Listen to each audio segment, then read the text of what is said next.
Welcome to In Focus with Ejaz Haider. Our top story today is about India's claim that it will not concede even an inch of its territory to China. The claim was made by India's Defence Minister Rajnath Singh on a two-day visit to Ladakh. Ironically, Singh was speaking on the Indian side of Pangong Tso, the high-altitude lake in eastern Ladakh, and one of the points of contention where People's Liberation Army troops now occupy territory India claimed. In fact, Lynching is about 40 kilometers from Finger 4 Spur, which was occupied by PLA troops. Reports suggest they have withdrawn to Finger 5 Spur, but India has had to withdraw to a point between Fingers 3 and 2 and are about 10 kilometers short of their previous patrolling points. It's the same in other contested points. Singh was also skeptical of the disengagement process, and I quote from what he said, "Based on the progress of Sino-India talks so far, the situation should be resolved, but to what extent it will be resolved, I cannot guarantee," unquote. India is in a bind. On the one hand, its Prime Minister Narendra Modi said that Chinese troops are not on Indian territory, effectively refuting his foreign minister's earlier claim of Chinese ingress. On the other hand, it is in talks with Chinese military and diplomatic channels for a disengagement process. As some discerning Indian analysts have pointed out, if India hasn't lost territory to China, what is the disengagement process about?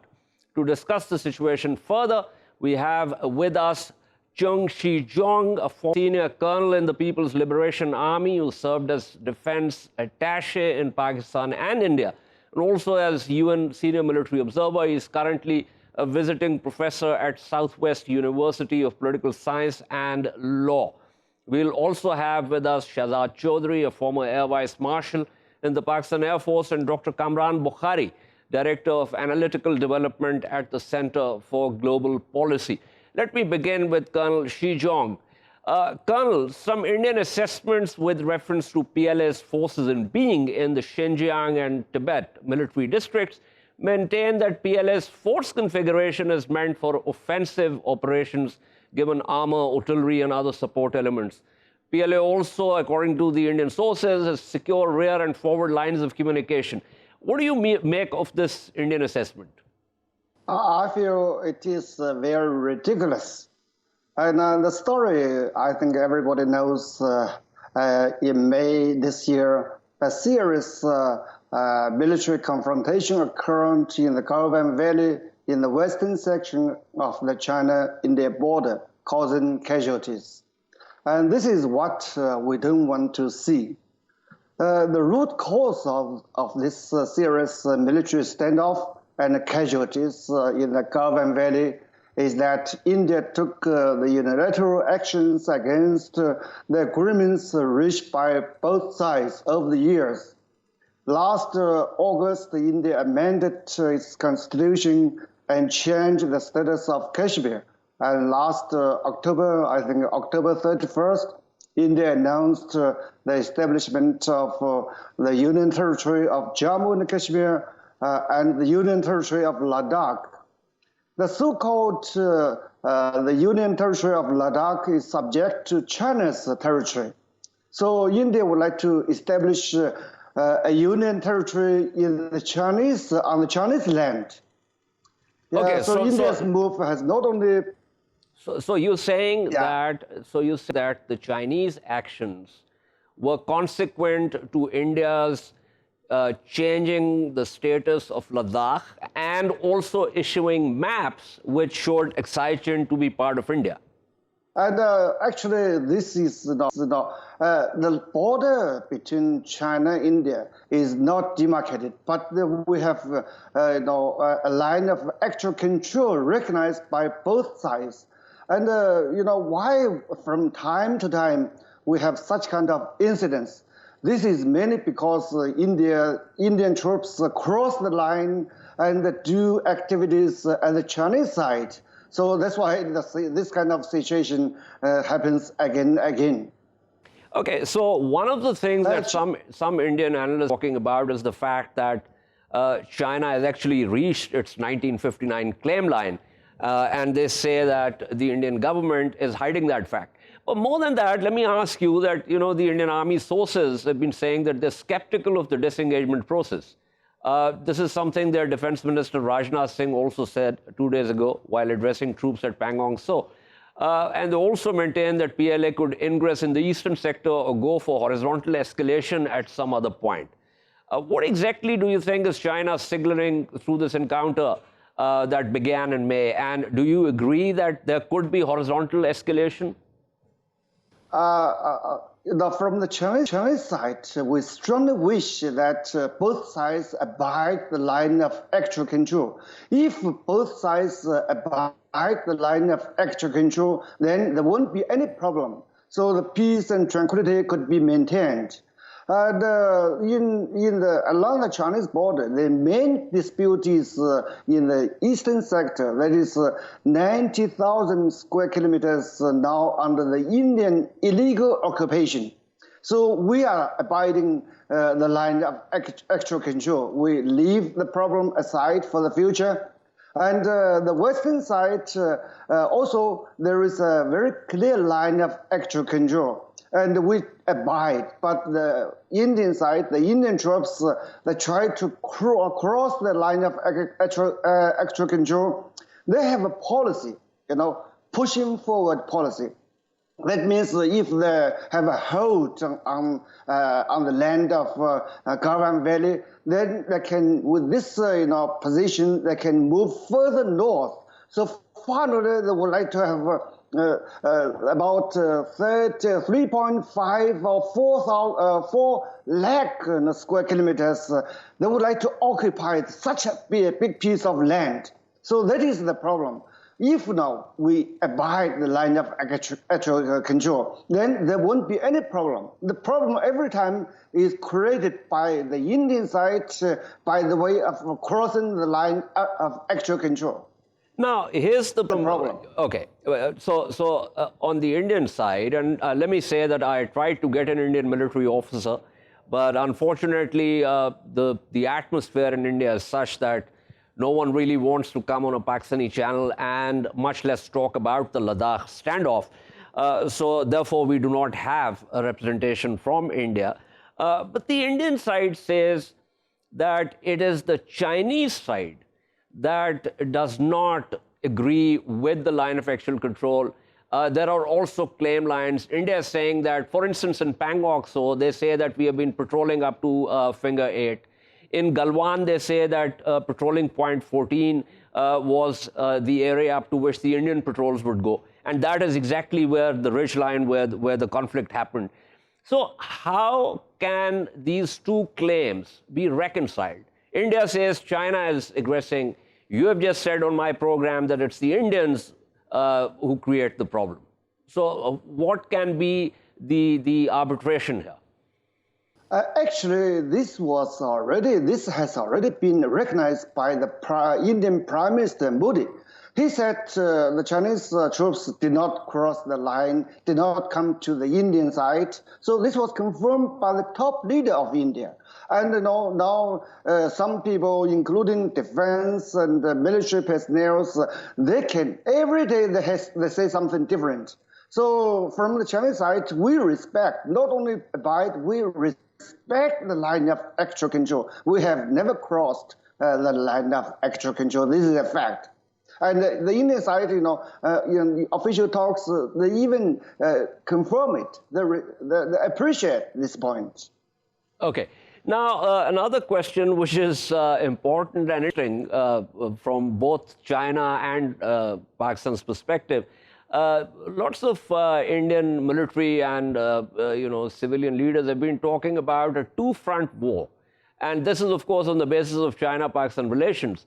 They talk about interoperability between Chinese and Pakistani militaries. Some say China has undertaken the Ladakh push in collaboration with Pakistan. As a former senior colonel in the PLA who knows how Chinese operational thinking works, what do you say to this? No, India is making troubles for almost all the neighboring countries. In the West, they have military confrontations and exchange of fire with Pakistan. And northern side, this time, this Caravan Valley incident has happened. Even in the western side, they try to invade such a small country, Nepal. So they have problems with all the neighbors. And I don't know why they wish all the neighbors will get united, to deal with India. Actually, the Chinese policy is that we attach great importance to our relations with Pakistan. We also attach great importance to our friendly and cooperative relations with India. And we wish to have all good relations with all the South Asian countries. At the same time, we wish, I repeat again and again, Pakistan, India could normalize relations, could, have normal relations, so that, the two countries will be in a better position to develop the economy and society.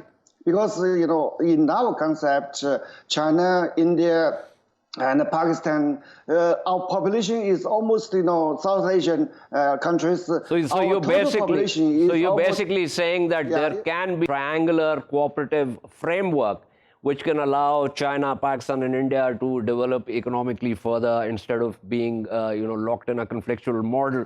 But thank you so much. That was Colonel Cheng Xizhong speaking with us. Let me go to Dr. Kamran Bokhari here. Kamran, you heard the colonel. He understands PLS thinking also. Now, how does one square the Indian claims of Chinese ingress with the Chinese claims of, India being the aggressor with a forward policy? Well, Ejaz, I think that there's one thing is clear. Look, I don't expect anybody who represents the People's Liberation Army or even the Indian government to come and on television, Pakistani television much less, to say, hey, we're on the other side of the border. Nobody's going to say that. And so that is to be expected. This is public relations. It's not really analysis. The analysis is that the Chinese have been pushing the line of control. And I think in your last show that I was on, I mentioned that this happens from time to time because there is no agreement on where the LAC is running. The Chinese have their own understanding of what the LAC constitutes, and so do the Indians.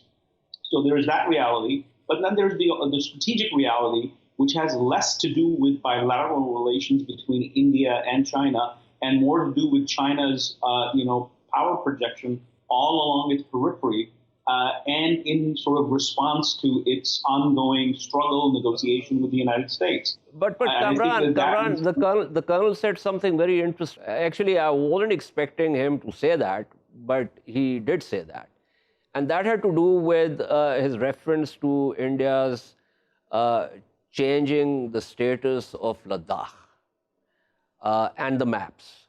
So I think there is a fillip here, if you will, which obviously, given the background of relations along the line of actual control, that seems to have been at work here.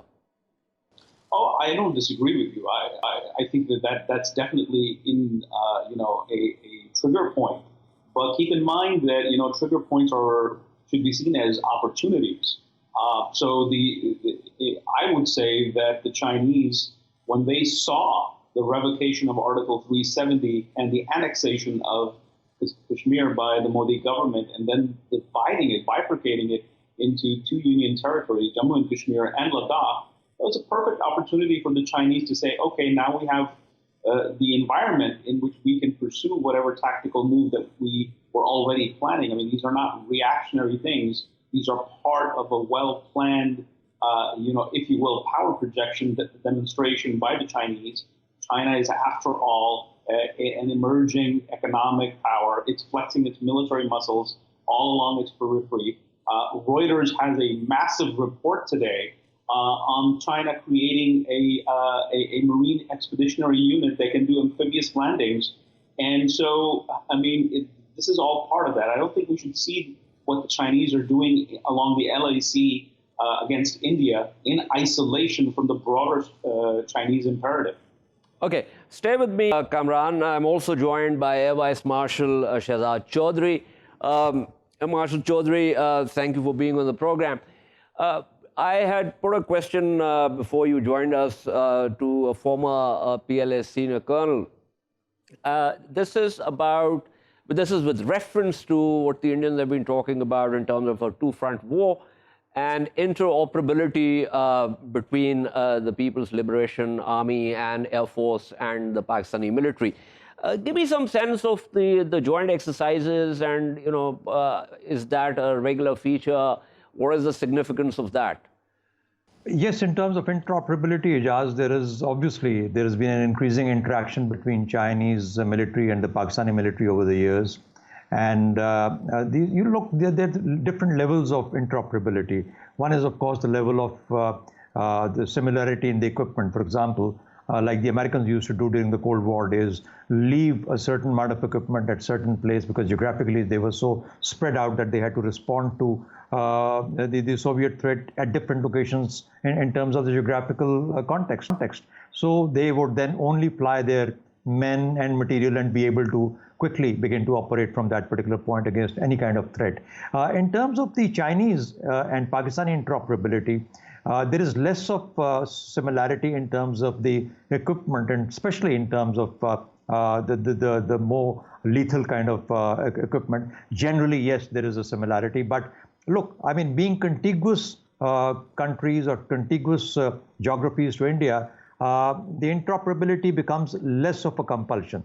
But the interoperability, the kind of interoperability that is possible or that should be there or that has now evolved over the years is the understanding of the operations on both sides. How does the Pakistani military operate? What are their mode of employments and deployments, and how do they perceive operations? And similarly, for the Pakistanis to be able to understand the Chinese way of fighting a war. So this way of fighting a war, the understanding of that kind of operation is the interoperability that is currently a great strength or a boost between the two nations. So that is one.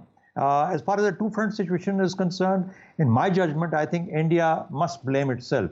Because once when you begin to take a certain measures or certain sequence of steps, starting with the Article 3, revocation of the Article 370 and then separating Ladakh, you are basically inviting Chinese directly into a conflict of which it was only a bystander till then, in a certain way that it was waiting for India and Pakistan to resolve Kashmir and then see what could be done about Ladakh. But here you have invited them directly because now the Pakistanis and the Indians are concerned more about the Valley as well as Jammu. But when you separate Ladakh, Ladakh becomes a typically Chinese issue. So I think they've made a mistake there. Secondly, when you begin to activate Daulat Beg Oldi, which has easy access to Siachen or can make possible and easy access to Siachen and to the Karakoram Pass, then you have both China and Pakistan interested in what you are up to. So really not in terms of a two-front as far as the two nations were concerned in terms of Pakistan and China conceiving a joint operation on two different fronts. It is more of an Indian silliness and stupidity in terms of triggering a response which seems like a two-front situation to them. Marshal Chaudhry, the interesting thing is that the Durbuk-Shayok Daulat Beg Oldai road, which is DSDBO road, also the advanced landing ground which the Indian Air Force started developing in 2013, neither developments China objected to. The first China objection came exactly on 6th August 2019, immediately after the 5th August decision by Narendra Modi's government to downgrade the status of Jammu and Kashmir, of which Ladakh was a part, and turn them into two different union territories. So it seems to me that the real trigger was not so much the DSDBO road or the Daulat Beg Oldai advanced landing ground, which obviously the Indian Air Force and the Indian Army wants to utilize for swift reinforcements and of men and material. But the fact that and the Chinese colonel that I had on the program also mentioned this, and I was talking to Kamran also about this, that he mentioned this, which I found interesting because I wasn't expecting him to actually talk about it, but he did. that, and you have also correctly pointed out that that was the sort of, tipping point for the Chinese. But relate that to the strategic context that the political India has espoused ever since the 5th of August or somewhere around that last year. What they did was essentially after the revocation, they started to make a claim on Gilgit-Baltistan and started to reclaim Aksai Chin as their territory. Correct. Now they've done that over the years, but they never stated it so loudly and so clearly in terms of making statements in the parliament and saying that is now the new policy. Now, the moment you link the tactical or operational actions to something which is as strategic as that, obviously you begin to get interested nations like, now Pakistan could be feeling threatened simply by seeing Daulat Beg Oldie being reactivated or being activated, but the Chinese would not be so much threatened by these tactical moves. But the Chinese will obviously read the strategic design far more importantly and react to the strategic design more importantly. So I think they've done that. They've looked at the Indian grand design and therefore reacted to it. Okay. Thank you so much. That was Air Marshal Shahzad Chaudhry speaking with us. Kamran, it seems that, and this is without prejudice to what you were saying in terms of China's projection of power in a sort of, a broader context. And that, of course, broader context, India is just a piece there. It's essentially the broader context, I think you would agree with me, has to do with the United States and the US alliances and the South China Sea. So in this particular case, it was India's misstep of, turning Ladakh into a union territory, putting out maps that claim Aksai Chin to be part of India. Statements by people like Amit Shah who talked about reclaiming Aksai Chin. I think that was a real tipping point. Oh, I agree with you. I think that, look, like I said earlier, strategic ambitions, imperatives exist, and they lay dormant for quite a while until the tactical reality allows for operationalization of strategic intent. So when the Indians, and I agree with you, I think this was a serious miscalculation on the part of the Indians to do this. They thought that, the Chinese won't do anything. The Chinese are going to look at this and going to say, oh, this has nothing to do with us, and business as usual will continue. But they didn't understand, they didn't probably put their domestic action and the action that they were doing vis-a-vis Pakistan in the broader context of what China is trying to achieve here. And that miscalculation clearly allowed China to do certain things, or at least energize China to basically say, okay, we've been sort of quiet on Kashmir, and there's been a status quo, but we're now, that's changing. So yeah, absolutely, I totally agree with you.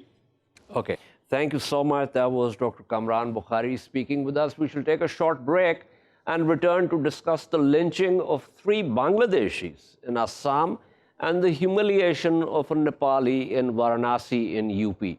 Stay with us.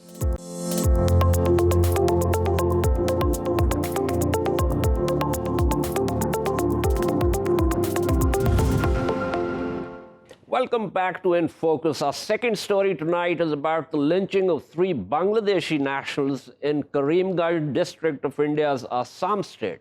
Indian police says the 3 unfortunate people were cattle smugglers who were caught by the locals and lynched.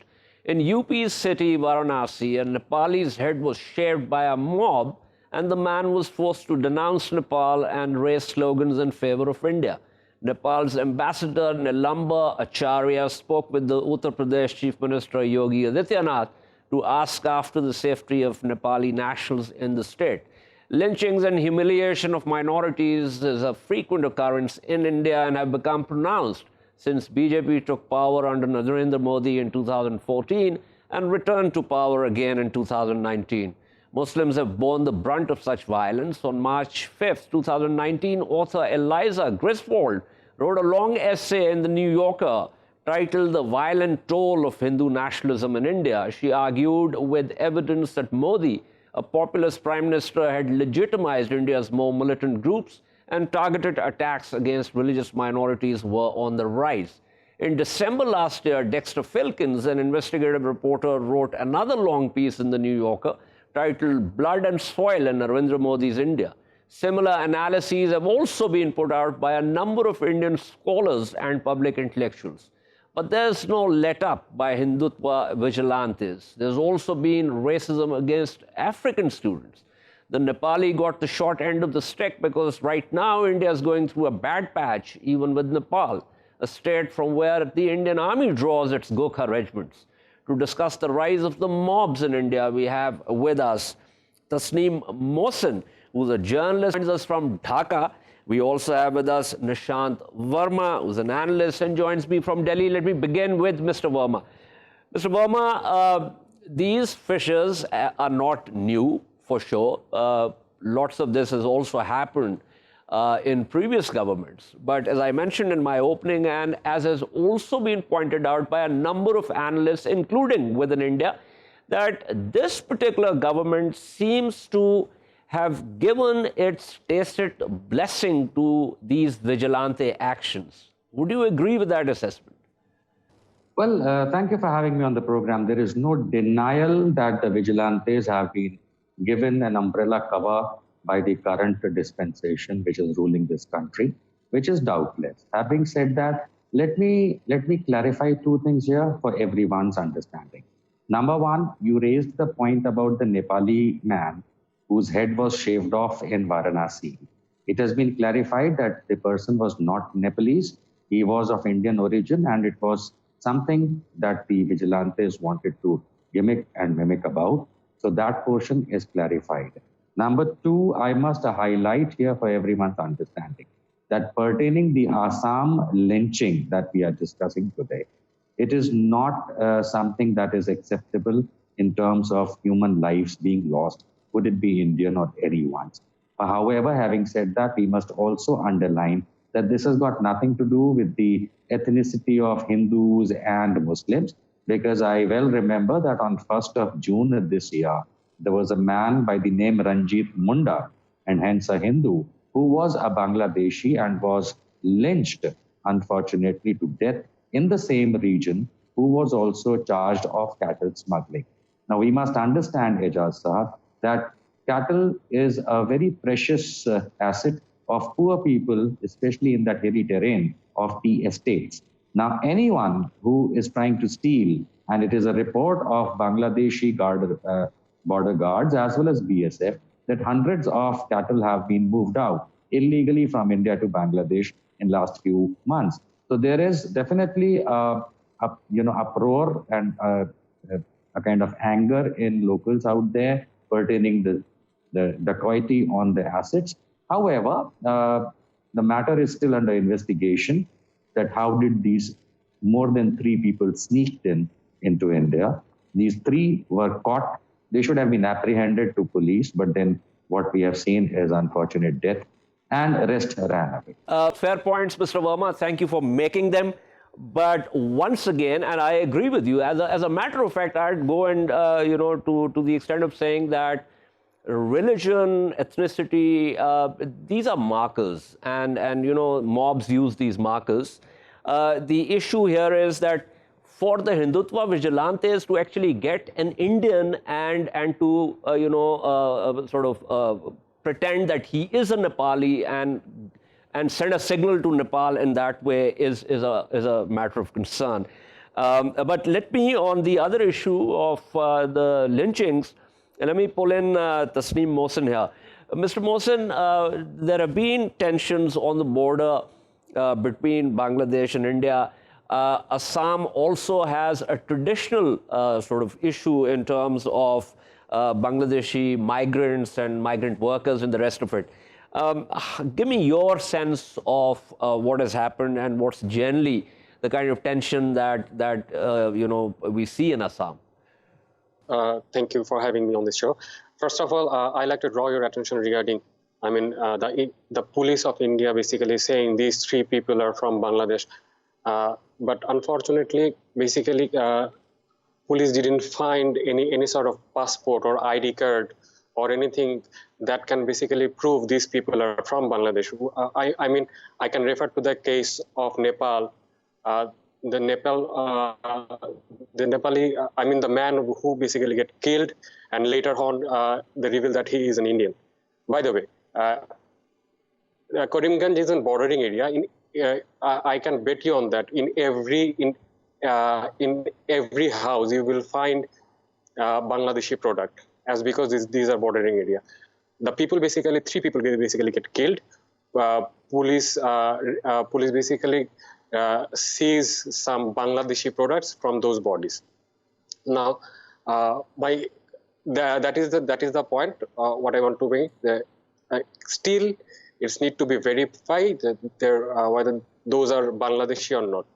And my second issue is I take your point, Mr. Mo. I take your point that there needs to be verification, but I have a slight problem with your argument that no passports were found, because I don't think smugglers anywhere actually carry passports. But it's a genuine point in terms of verification. So let me take this point to Mr. Verma. Mr. Verma, give us a sense of, as I said, the traditional sort of historical tensions that Assam has seen with reference to Bangladeshi migrant workers, and the point that Mr. Mohsin is making in terms of identification and verification of the bodies and actually determining that they were Bangladeshis. See, as I said in my opening statement, that on 1st of June 2020, Ranjit Munda was also lynched, and rest 5 people ran back to the territory of Bangladesh as per the police.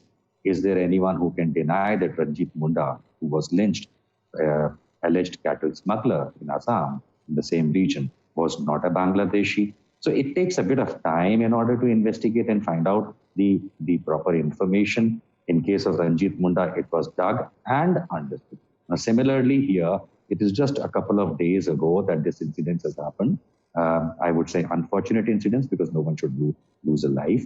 But then it will be taking some time, because already Border Security Force of India, along with the border guards of Bangladesh, are in talks, and they will find out whether these people were Bangladeshis who sneaked in. And I definitely don't expect them to be carrying passports or ID cards while they have come in, or going anywhere to be a dacoit or a thief.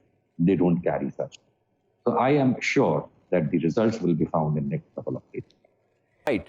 Of course, we're talking about specifics here, but let me sort of broaden the scope of the discussion a little and go back to what you said in your opening statement with reference to a sort of tacit, acceptance of this vigilantism.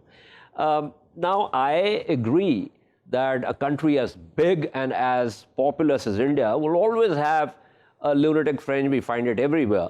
But for the state to signal somehow, or for the people to understand that the state is going to accept something like this, seems to me to be a very troublesome approach, especially if it begins to accumulate lots of negativities and if it acquires a longer trajectory.